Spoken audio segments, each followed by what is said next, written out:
하이델베르그 요리 문답에 이 세상을 매우 인상적인 표현으로 말하고 있습니다. 이 세상을 눈물 골짜기와 같은 세상이라고 표현합니다. 어떻습니까? 좀 여러분 마음에 동감이 되는 표현입니까? 출애굽기에서는 우리는 이것을 홍해의 광야길이라고 지난주에 우리가 한번 살펴보았습니다. 우리는 그 홍해의 광야길을 걸을 때 좀 도는 길, 그리고 멀리 가는 길, 거칠은 인생길을 걸을 때 하나님의 사랑과 그리고 그분의 능력을 의심하면서 불평할 때가 있습니다. 아마도 우리 모두는 이런 불평을 자주 하는 것 같습니다. 하나님, 어떻게 이런 길로 인도하실 수 있나요? 내가 도대체 얼마나 큰 잘못을 했기에 이런 길로 인도하실 수 있나요? 이렇게 원망하는 것이죠. 만약 하나님이 우리를 고생시키기 위해 이렇게 돌아가는 길로 인도하신다면, 그리고 힘든 길을 주셨다면 아마 우리가 이렇게 투덜거리는 것은 정당할 것입니다. 그런데 우리 모두가 홍해의 광야길을 스스로 그 길을 자처하여 걷고 있다면 아마도 이렇게 불평하는 것은 부당한 것이 될 것입니다. 제가 좀 이 여름에 한 시원한 이야기를 여러분께 좀 들려드리겠습니다. 제가 평생에 지리산에 딱 한 번 간 적이 있습니다. 대학교 1학년 여름방학 때인데요. 그때 교회 후배 둘과 함께 이제 지리산을 올라가려고 구례에 있는 화엄사로 갔습니다. 화엄사에서 노고단으로 올라가는 길이 있거든요. 근데 거기서 2박 3일 동안 전체 지리산 완주를 했는데요. 이 당시에 굉장히 뉴스마다 되게 위험한 뉴스들이 많았는데 뭐냐면 갑자기 계곡물이 불어나서 사고가 많이 난다는 그런 소식들이 많았어요. 그래서 굉장히 우리가 긴장할 수밖에 없었어요. 근데 첫날이 제일 힘들었던 것 같아요. 화엄사에서 여러분 가보셨는지 모르겠는데 화엄사에서 노고단까지 얼마나 가파른지 그냥 이렇게 내려가는 길이 없어요. 계속 올라가는 길밖에 없었던 기억이 나요. 근데 그 길을 올라가는데 그만 그 배낭 이쪽 한쪽의 끈이 아래쪽이 끊어진 거예요. 텐트도 놓았고 그 다음에 모든 먹을 음식 다 넣고 했는데 그걸 한 손으로 잡고 저는 다른 친구들 내고 그렇게 올라갔던 기억이 납니다. 첫날이 제일 힘들었던 것 같습니다. 근데 정말 지리산 크더라고요. 근데 노고단에 딱 올라가니까 차길이 나가지고 그쪽에 차가 올라와 있더라고요. 굉장히 공허하고 힘들었던 기억이 납니다.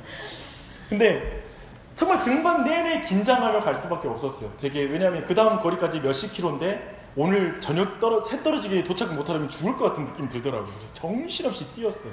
근데 한 번은 길을 잘못 들었습니다. 제가 선두에서 뛰었거든요. 근데 이제 한참을 가는데 길인 것 같기도 하고 아닌 것 같은 길을 계속 갔는데 결국 길이 아닌 거예요, 이게. 그래서 다시 돌아가는데 한 20분쯤 갔던 것 같아요. 산길로 20분 가면 되게 힘들거든요.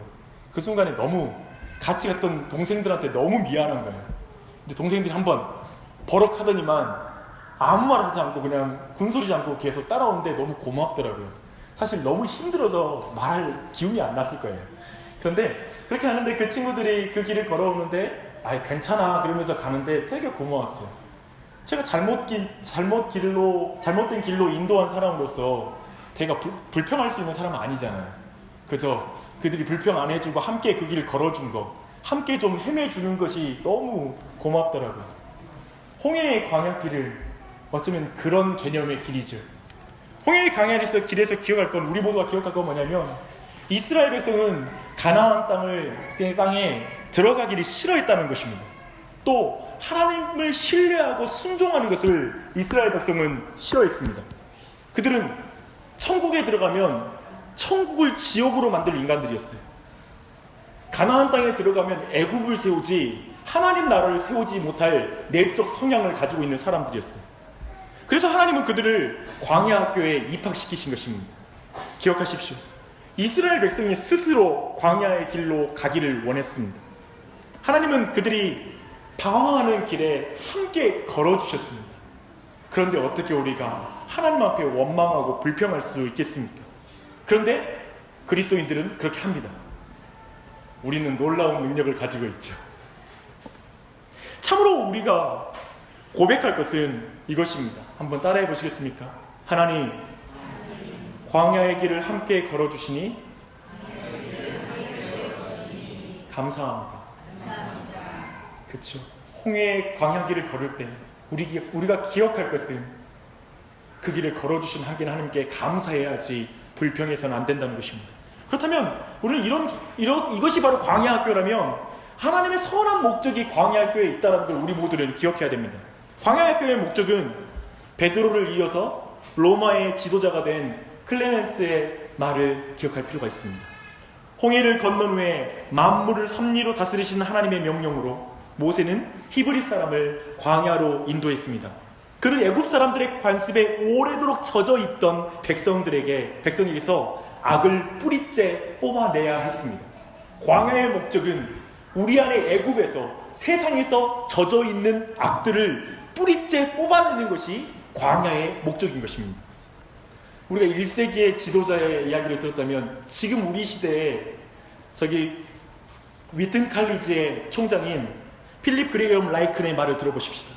광야 여정은 이스라엘의 구원을 위해 필요한 것이 아니라 그들의 성결을 위해 필요했습니다.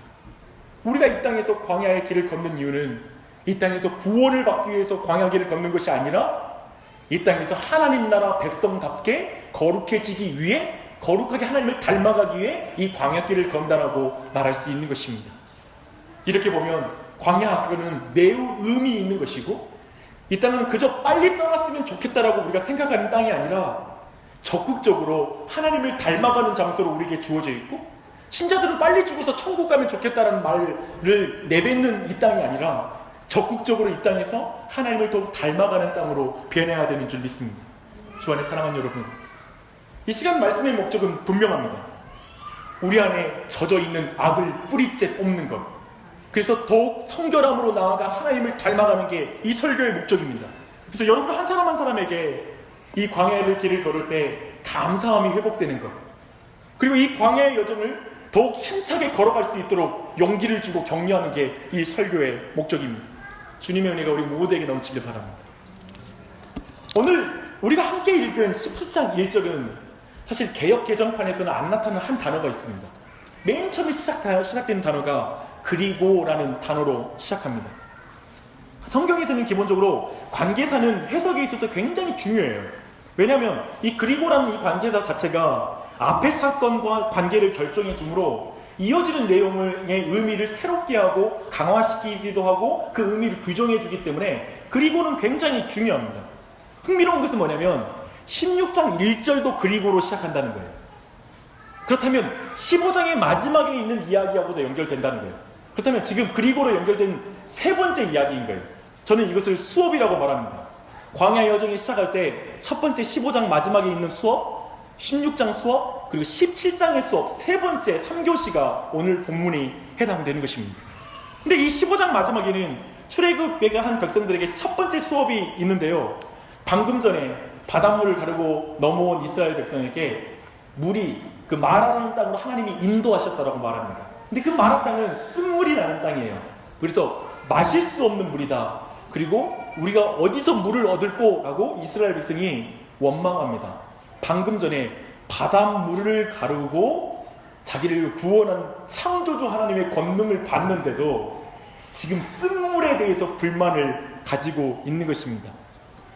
결국 하나님 모세는 이런 불평하는 백성들을 위해서 기도하고 이스라엘 백성에게 12샘이 있는 엘림이라는 곳으로 인도하여서 물로 그들의 목을 축이는 사건이 첫 번째 수업에 있었던 것입니다. 그리고서 16장은 그리고라고 또 말하면서 다음 수업으로 이어지는 내용들을 소개하고 있습니다. 다음 수업은 신광야예요. 이번에는 먹을 거예요. 방금 전 마라 수업에서 배운 대로 이제 하나님께 나아가면 쓴물을 단물로 바꾸듯이 먹을 것이 없으면 하나님께서 우리가 기도하면 먹을 걸 줄 거잖아요. 그런데 이스라엘 백성은 또 모세와 아론을 원망했다고 말합니다. 그들은 이렇게 말합니다. 하나님이 이 광야에서 식탁을 베풀 수 있겠어? 이 광야에서 식탁을 베풀 수 있겠어? 그렇게 말하는 백성에게 하나님은 어떻게 하시죠? 음식이 하늘에서 내려오게 하십니다. 눈에 보이는 광야에서 음식을 찾는데 하늘에서 음식이 내려와요. 하나님 놀라운 만나와 메추라기로 그들을 먹이시는 사건이 16장에 나오는 사건입니다.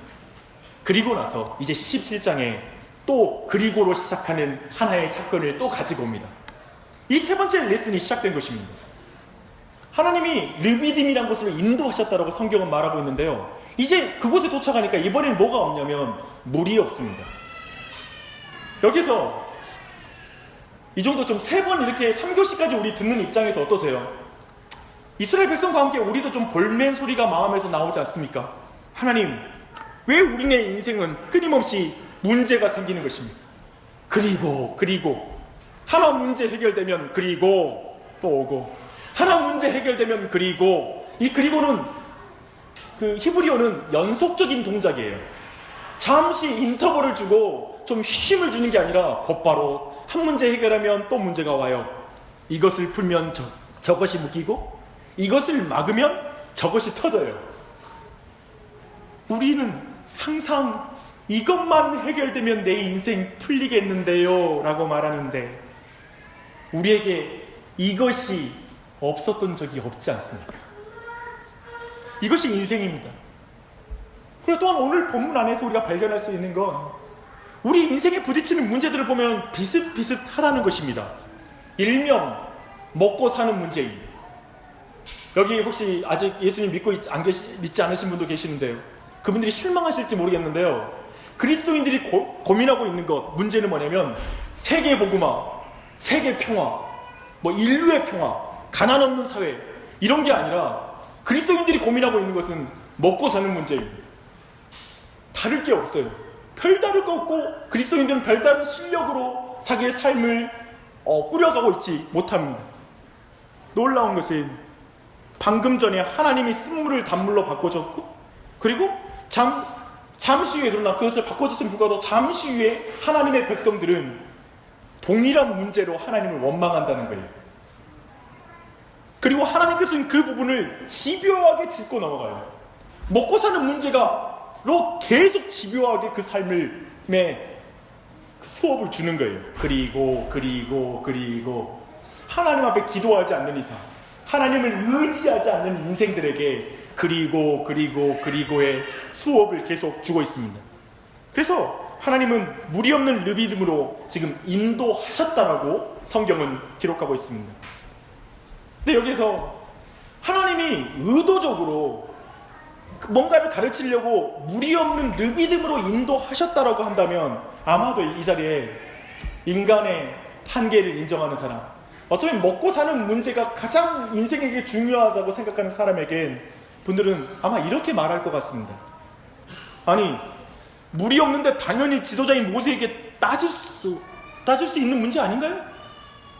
물이 얼마나 인간의 생존에서 중요한 것인지 하나님도 알고 있지 않습니까? 자식들이 목말라서 아빠 목말라요 라는 말을 듣는 게 부모에게는 얼마나 큰 고통인지 하나님은 아시긴 하실까요? 도대체 늘 먹고 사는 문제로 집요하게 사람을 괴롭히는 것은 왜 그렇습니까? 꼭 그렇게까지 그의 백성들을 비참하게 만들어서 뭔가를 가르쳐야 하는데, 그 뭔가를 가르치는 그 내용이 그렇게 중요한 겁니까? 그 백성들이 지금 목말라서 힘들어하는데 왜 그렇게 인도하는 것이죠?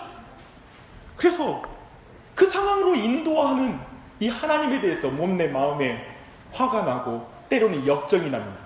혹시 지금 이거에 대해서 전혀 동감하지 않으신 분은 꽤 평안하신 것 같습니다. 근데 도리어 또 오늘 본문의 모세의 반응은 그런 입장에서 본다면 좀 지나쳐 보여요. 그래서 너희가 어찌하여 나와 다투느냐, 너희가 어찌하여 여호와를 시험하느냐는 말에 아마 이렇게 소리를 지를 거예요. 아니, 내 자식이 목말라 죽게 생겼는데 영적인 지도자는 사람이 왜 그렇게 무책임하게 말하는 것이죠? 너희가 어찌하여 나와 다투느냐고요? 아니, 당신이 인도에서 이렇게 된 것 아닙니까? 그렇게 책임지지 않으려면 애초에 애굽에 내려오지를 말았어야죠. 어찌하여 애굽에서 잘 사는 우리에게 끼어들어 여기까지 인도해서 우리를 죽이려고 하는 것입니까? 우리가 죽으면 당신이 책임질 거야? 책임지지 않으려면 복음 따위도 전하지 말고, 제자도도 요구하지 말고, 인생의 조언 따위도 다 집어치우라고. 누가 당신에게 그런 권위를 줬다고 내 인생에 간섭하는 거야? 또 내 자식 목말라 죽게 생겼는데 그것을 여호와를 시험하냐는 식으로 영적으로 해석해야 속이 후련하겠어? 당신에게 도전하는 것이 하나님께 도전한다는 식의 말 굉장히 식상해. 정말 진절머리 나는 논리야. 아마도 그렇게도 말할 수 있겠죠. 지금 이스라엘 백성과 모세 사이에 지금 감정이 그냥 감정적으로 끝까지 지금 치닫는 상황인 거예요. 저는 이 둘의 논쟁에서 이 격렬함을 어찌하여라는 단어의 반복에서 좀 주목하기 원합니다. 모세는 이렇게 말해요. 너희가 어찌하여 나와 다투느냐? 너희가 어찌하여 여호와를 시험하느냐? 격렬하게 이스라엘 백성에게 지금 책망하는 것입니다. 근데요, 이스라엘 백성이 들은 말 그대로 갚아요. 당신이 어찌하여 우리를 애굽에서 인도해 내어서 우리와 우리 자녀와 우리 가축이 목말라 죽게 하느냐? 지금 감정적으로 똑같은 말로 서로를 갚아주며 싸우는 모습으로 보이죠.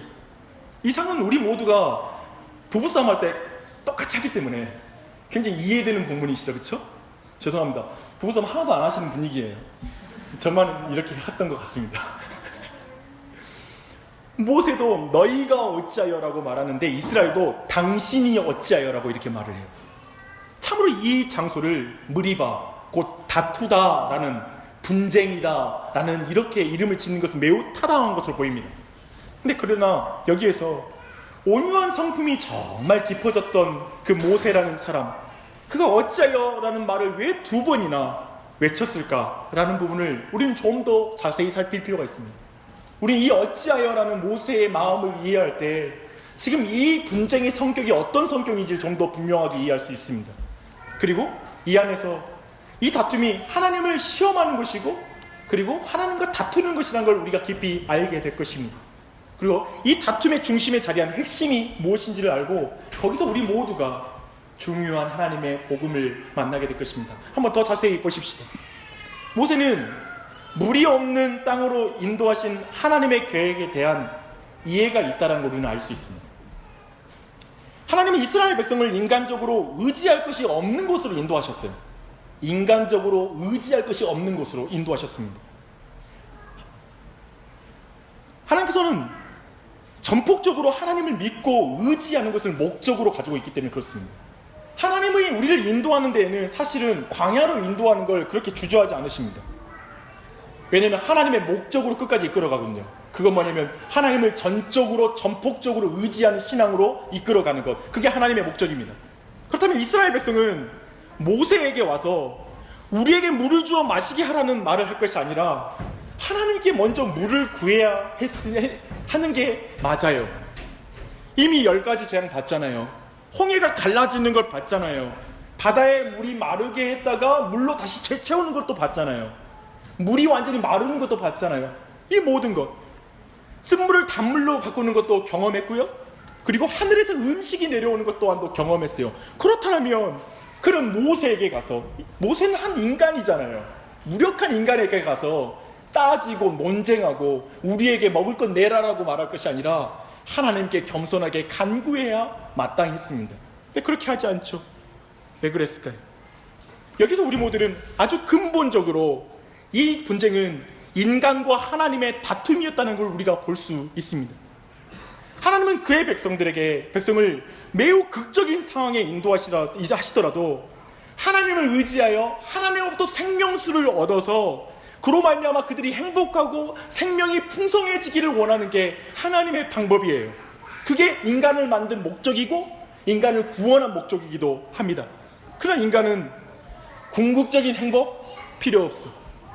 영원한 행복, 영원히 목마르지 않는 생수 따위는 필요 없으니 제발 하나님을 의지할 필요가 없는 편안한 삶을 내게 주십시오. 기도할 필요가 없는 환경을 열어주십시오. 이게 인간이 가지고 있는 목적인 것입니다. 성경은 이것을 죄라고 말합니다.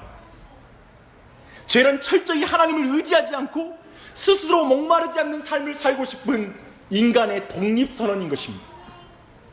이런 죄성을 뿌리 뽑는 것이 바로 광야 학교이죠. 이 다툼이 그렇기 때문에 인생의 여정 속에 우리는 계속 있는 것입니다. 왜냐하면 그 죄, 이 세상의 죄, 나의 독립을 선언하는 나의 그 죄성이 뿌리 뽑히는 곳이 이 세상이기에 끊임없이 하나님 우리를 광야 가운데 가르치고 계신 것입니다. 하나님은 이 일에 있어서 매우 집요하십니다. 이 집요함에 대해서 이 자리에 있는 사람은 두 부류가 있습니다.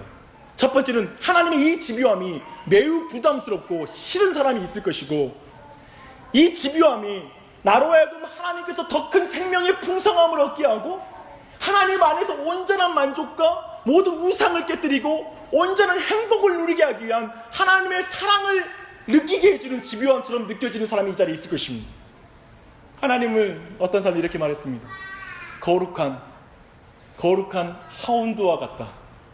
뭐냐면 사냥개와 같이 그분의 은혜는 끊임없이 우리를 설득하고 우리 안에 주어지고 있다는 것이죠. 하나님의 이 집요함이 바로 그런 하운드와 같은 사냥개와 같은 은혜입니다. 그렇게 받아들이는 사람이 이 자리에 있을 것입니다. 주 안에 사랑하는 여러분, 기독교는 결코 먹고 사는 문제를 가볍게 다루지 않습니다. 저는 이런 신앙을 좀 경계합니다. 나는 먹고 사는 문제를 초월했어요. 저는 믿지 않습니다. 그런 경우에 이상한 신앙일 가능성이 큽니다. 아니요, 하나님도 그 부분을 무시하지 않아요. 하나님께서 목마른 이스라엘의 육체적인 필요를 무시하는 게 아닙니다. 다만 먹고 사는 문제를 가지고 하나님께 논쟁하는 태도가 아니라 하나님께 기도하기를 원하시는 것입니다. 논쟁하는 태도란 무엇입니까? 하나님의 공급을 받아 마땅한 자격이 있는 양 구는 것이 논쟁하는 태도입니다. 이 세상에도 그렇잖아요? 이 세상에 불효자식들이 있잖아요. 그들은 부모에게 이렇게 말해요. 아니, 자식 낳아놓고 남부럽지 않게 키우지 않으려고 하면, 이런 부분 돈 안 대주려면 왜 나를 낳았어요? 낳지를 말지 왜 나를 이렇게 낳아서 이렇게 고생시킵니까? 자식 낳았으면 책임을 져야 할 거 아닙니까? 라는 말을 불효자식들은 합니다. 물론 여기에서 참으로 무책임한 부모의 사례는 좀 열애로 하십시다. 진짜 너무 돌보지 않았어. 그런 거 열애로 하되, 우리는 스스로 우리 모두가 부모가 되어 정상적으로 성숙해가면 부모님이 해주신 모든 공급이 자신이 받아 마땅한 자격이 있는 공급이라고 여기지 않는 게 참된 효자들의 진정으로 부모를 공경하는 자의 태도라는 거예요. 그래서 부모한테 받은 걸 당연하게 여기지 않아요. 심지어 유산까지도 당연히 유산 내가 받아야 되는 거 아닙니까? 난 그런 권리가 있습니다라고 말하지 않는 거예요. 그것에 대해서 은혜로 받아들일 거예요. 동일합니다. 동일하게 하나님의 사랑이 여기 이 자리에 마땅히 받아야 할 권리라고 생각하십니까? 하나님이 날 지었으니까 날 사랑해 주셔야죠. 하나님 날 지었으면 구원해 줘야 될 거 아닙니까? 라고 생각한다면 그는 참된 기독교 신앙 안에 들어오지 않은 증거를 말하는 것입니다. 마땅히 먹고 사는 것, 편안하고 좋은 길로 인도해 주셔야 한다고 생각하는 것, 이것은 하나님과 다투는 기도예요. 저는 그리스도인들의 두 가지 기도의 형태를 봅니다.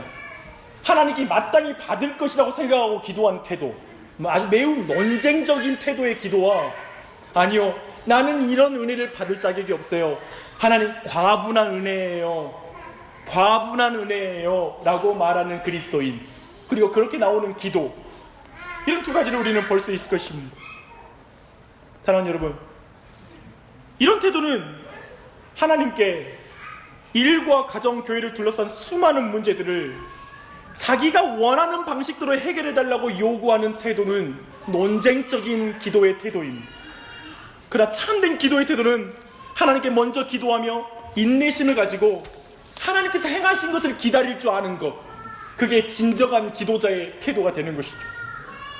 사랑하는 여러분, 우리 모두는 인생의 리비딤에서 전폭적으로 하나님을 믿고 의지하지 않으면 우리 모두는 배우자와 싸울 것입니다. 인생의 리비딤에서 하나님을 의지하지 않으면 아이들과 싸울 것입니다. 인생의 리비딤에서 하나님께 먼저 기도하지 않는 자는 동료들과 싸울 것입니다. 교회도 마찬가지입니다. 교회도 항상 문제가 있습니다.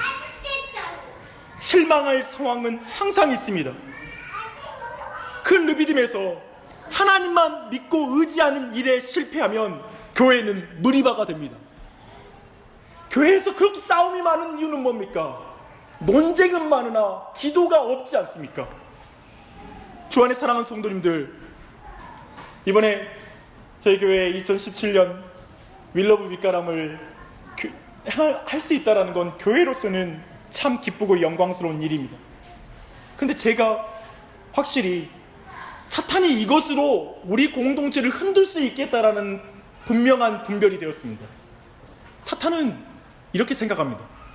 이를 위해 여러분이 생각만 하기를 원합니다. 이야기만 나누기를 원합니다. 회의만 하기를 원합니다. 또 한편 더 나가면 헌금만 하기를 원합니다. 그리고 논쟁만 하기를 원합니다. 그렇게 다 하고 나서 기도할 힘이 없게 만드는 것, 그게 사탄이 너무나 원하는 것입니다. 기도하지 않는 교회, 그 교회는 참으로 능력이 없는 교회거든요. 그렇게 하면 사탄은 대성공을 하는 것입니다. 이번 행사는 할 것입니다. 비가 와도 할 거예요. 그런데 그 자체로의 의미는 없어요. 왜 이런 행사를 하냐고요? 더욱 주님을 의지하는 법을 배우기 위해 행사를 하는 것입니다. 교회의 모든 활동은 그게 목적이에요. 하나님을 더 만나기 위해, 주님을 더 닮기 위해. 그 외에는 없어요. 그래서 겸손히 성도님께 요청합니다. 아마 여러분들이 이 행사에 대한 동기부여를 더 원하는 말을 원할 수 있을 것입니다. 저도 더 잘 전달하지 못해서 죄송합니다. 근데 제가 한 가지, 교회를 섬기면서 제가 배운 한 가지는 이겁니다. 교회를 다니되 그 교회의 모든 일에 기도하지 않는 사람은 실제로 아무리 들어도 동기부여는 안 된다는 사실입니다. 그리고 교회가 어떠한 일을 해도 기도하지 않으면 그것으로부터 영적인 유익을 얻을 수 없다는 것입니다. 오해하지 마십시오. 설교를 우리가 아무리 많이 잘 듣고 나눔을 많이 해도 기도하지 않으면 실제적인 열매와 능력을 경험하지 못할 수 있습니다. 그분을 정직하게 우리 모두가 인정하고 이 말씀의 가르침을 받았으면 좋겠습니다. 주 안에 사랑하는 여러분, 하나님께 구할 것을 사람에게 요구하면 싸움밖에 없습니다. 왜 너는, 왜 당신은, 왜 너희는 이러니? 라는 말이 입에서 떠나지 않을 것입니다. 그래서 모세는 말합니다. 너희가 어찌하여 나와 다투느냐? 왜 나와 다투니? 하나님께 기도해야지. 이 말은 결코 책임을 회피하는 말이 아닙니다. 그리고 이제 모세는 그들의 원망 속에서 그들이 하나님을 시험하고 있다는 걸 이제 말하고 있습니다. 너희가 어찌하여 하나님을 시험하느냐? 이게 무리바 다툼의 본질의 두 번째 지점입니다. 이스라엘 백성이 불평하는 이유는 하나님을 신뢰하지 않기 때문입니다. 이스라엘이 한 시험의 내용이 즉 이것입니다. 여호와께서 우리 가운데 계시는가 안 계시는가, 이걸 성경은 시험하다라는 표현을 씁니다. 이스라엘 백성은 이렇게 말하는 것입니다. 여호와께서 애굽에서 10가지 재앙으로 우리 가운데 함께 하셨는데 그 여호와는 지금도 우리와 함께 하시는 것 맞나요? 함께 계신다면 하나님이 우리를 인도하셨는데 왜 우리 없나요? 홍해에서 정말 놀라운 기적으로 우리를 구원해 주신 하나님은 이 작은 일에도 함께 하실 수 없단 말입니까? 그래서 과연 여호와께서 우리 가운데 계십니까? 계시지 않습니까? 이렇게 말하는 것입니다. 이런 시험은 오늘날 우리에게도 많이 일어나고 있지 않습니까? 더군다나 하나님의 뜻을 쫓아 나아갔는데 거기가 물이 없는 거예요. 내가 어려움에도 불구하고 순종했는데. 우리가 믿는 복음은 저 홍해의 기적과 비교할 수 없는 신비입니다. 창조주 하나님이 인간이 되어 친히 대속의 어린 양으로 십자가에 달려 죽으심으로 우리가 당할 죽음을 당하셨습니다. 믿는 자들을 이끌고 예수님께서는 죽음의 바다를 건너 새 생명으로 인도하셨습니다. 그게 복음입니다. 그런데 우리는 일상의 르비딤에 도착했을 때, 물이 없는 그 르비딤에 도착했을 때, 그 광야로 인도함을 받을 때, 우리 입에서 단내가 날 때, 그때 우리 안에 화가 올라옵니다. 그래서 하나님께 외칩니다. 도대체 2000년 전 십자가의 사랑이 지금 내게 무슨 의미입니까? 정말 하나님은 나를 사랑하시는 것 맞습니까? 주님, 제가 제일 가장 이해가 안 되는 게 뭔 줄 아십니까? 십자가의 사랑으로 사랑한다고 말씀하시면서 나를 이렇게 내버려 두는 것입니다. 제발 십자가의 큰 사랑으로 말씀하지 마시고 지금 이 작은 일에서 하나님의 사랑을 내게 드러내 주십시오. 이거 아니야? 저만 이렇게 느꼈을까요? 막 설교단에서 하나님의 사랑, 십자가의 사랑으로 여러분 사랑합니다 라는 말 들으면 우라가 우리 안에 침이 오르잖아요. 그렇게 사랑하면 좀 이 작은 것도 안 해주세요? 라는 마음이 우리의 마음에 든단 말입니다. 이것이 하나님을 시험한다는 의미입니다.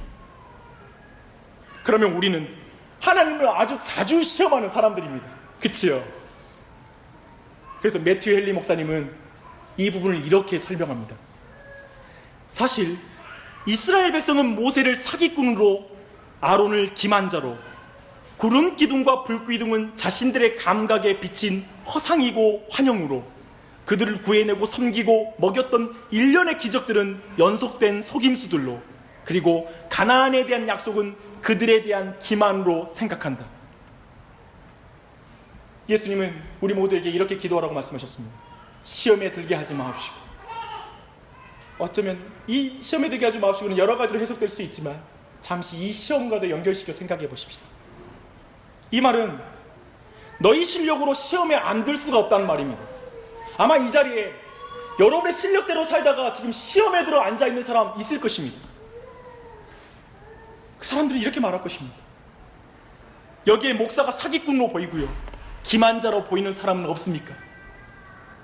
과거의 하나님의 인재의 경험들이 그저 감각에 비친 화상은 아니었을까? 환영은 아니었을까라고 생각하는 사람은 없습니까? 수없이 많았던 영적인 경험들, 중고등부 때 수련회에서 경험했던 영적인 경험들, 그것은 거대한 종교적 속임수로 느껴지지 않습니까? 장차 우리에게 주어진 종말에 대한 약속은 그저 종교적 아편으로 보이지 않습니까? 제발 교회는 제발 그 십자가 큰 사랑 그만 좀 말하고, 마지막 날에 있을 그 종말적 기쁨을 그만 말하고, 제발 지금 내 문제에서 사랑을 말해 주십시오. 우리는 그렇게 말하게 되잖아요. 주 안의 사랑하는 여러분, 모세가 어찌하여 나와 다투느냐, 너희가 어찌하여 여호와를 시험하느냐는 이 외침을 이스라엘 백성도 들었고, 지금 이 시간 우리 모두도 그 음성을 들었습니다. 이 외침에 뭐라고 말씀하시겠습니까?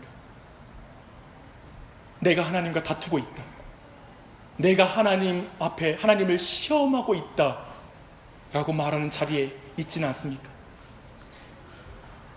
시험에 든 이스라엘 백성은 이렇게 대답합니다. 여러분의 대답과 비교해 보십시오. 어찌하여 애굽에서 인도해내어서 우리와 우리 자녀와 우리 가축이 목말라 죽게 하느냐? 복잡한 이야기 필요 없고, 지금 목마른 게 문제라고. 제발 복잡한 신학적인 말 하지 마. 난 그냥 지금 내가 느끼는 느낌이 중요해. 이스라엘 백성은 계속해서 그 근본의 마음에 뭐가 있냐면 하나님을 악한 하나님이라고 생각하는 거예요. 그래서 하나님이 그들을 골탕 먹이고 괴롭히고 결국에 죽이려는 것으로밖에 생각되지 않는 거예요. 그래서 많은 그리스도인들은 시험만 당하면 하나님 날 미워하셔, 날 싫어하셔, 난 구원받은 사람이 맞을까라는 의심으로 들어가요. 철저하게 그 자리에 머물러 있다는 걸 보여줍니다. 하나님의 선하심을 의심하는 것이죠. 하나님의 선하심을 의심하기 때문에 광야는 하나님을 의지하는 장소가 아니라 늘 하나님을 부인하는 장소가 돼버립니다. 광야가 하나님께 전폭적으로 의지하고 하나님을 사랑하는 장소가 아니라 시험에 드는 장소가 됩니다. 하나님보다 자신을 더 사랑하고, 자신의 가족을 내가 더 하나님보다 더 사랑한다고 생각하고, 내가 교회를 더 사랑한다고 생각하니 기도하기보다는 모든 일에 자기가 논쟁하고 불평하고 주변의 사람들과 싸우게 되는 것입니다. 여기까지 잘 따라오셨습니까? 이 내용들을 하나하나가 어떻게 다가오십니까? 잘 따라올 수 있는 이유는 우리가 하나님과 다투고 있고 하나님을 늘 시험하는 사람이기 때문에 이 내용들에 공감이 갈 것입니다. 그런데 이제 여러분이 따라갈 수 없는 이야기가 5절 6절에 이어집니다. 함께 읽겠습니다.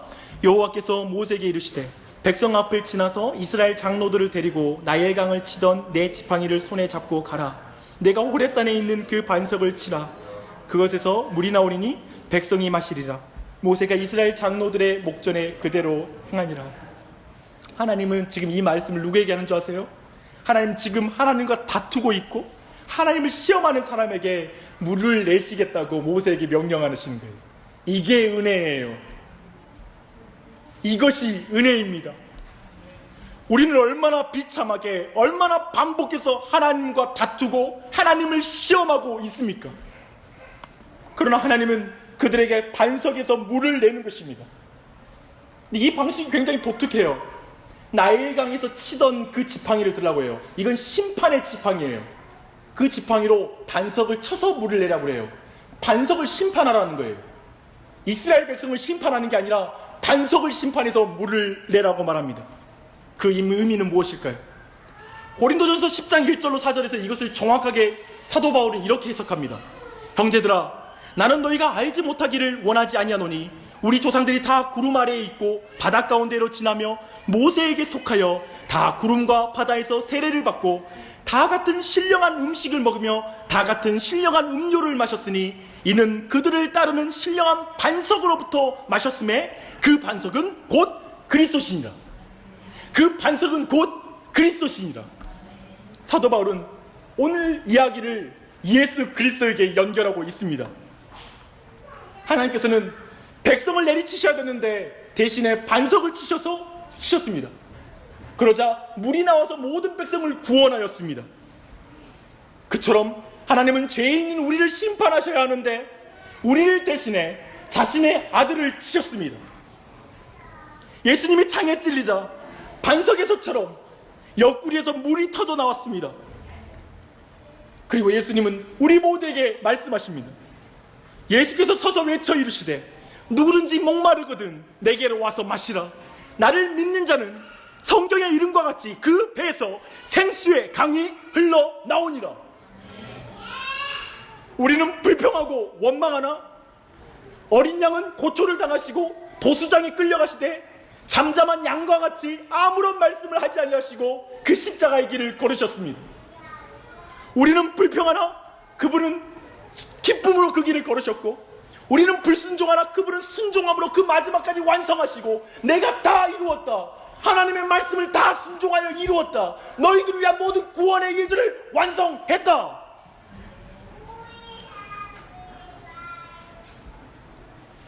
그 하나님 앞에 지금 하나님과 다투는 자가 있습니까? 빨리 구원의 반석이신 예수 그리스도를 믿으십시오. 하나님을 시험하는 자가 있습니까? 구원의 반석이신 예수 그리스도를 믿으십시오. 그분을 찬양하십시오. 예수께서 서서 외쳐 이르시되 누구든지 목마르거든 내게로 와서 마시라. 나를 믿는 자는 성경의 이름과 같이 그 배에서 생수의 강이 흘러나오리라. 이 생수의 강은 성령 하나님이라고 이어서 말씀하십니다. 우리 인생에 먹고 사는 문제 중요하지요. 그 먹고 사는 문제 하나님도 너무나 중요하게 여기시고 우리가 목마르면 하나님도 안타까워하세요.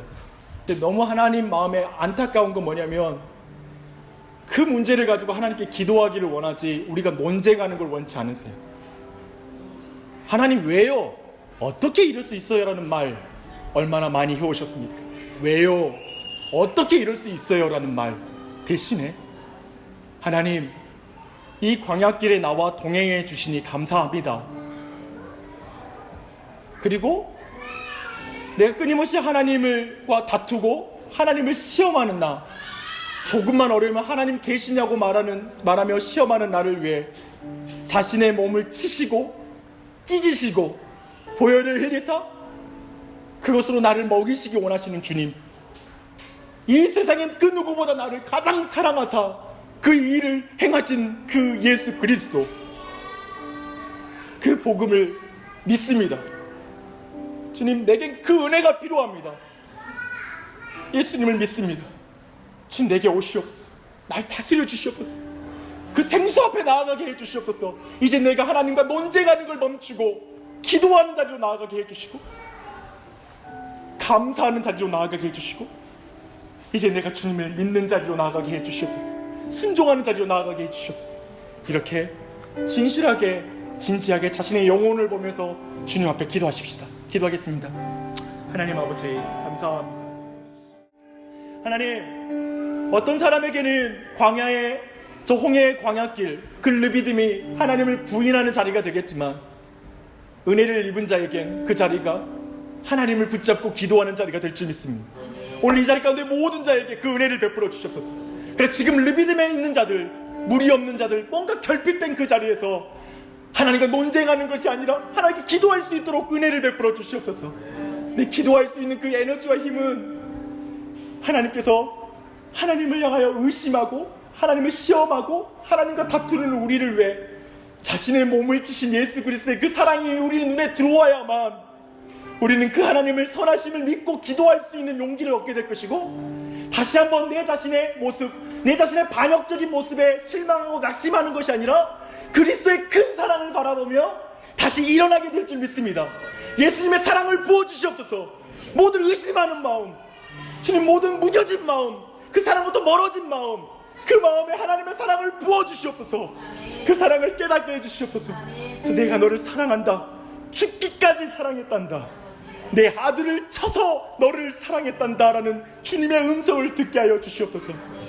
그 참된 회복 가운데 우리 교회가 주님 열방의 회복을 위하여, 온 세상의 회복을 위하여 기도하는 교회가 되게 하여 주시옵소서.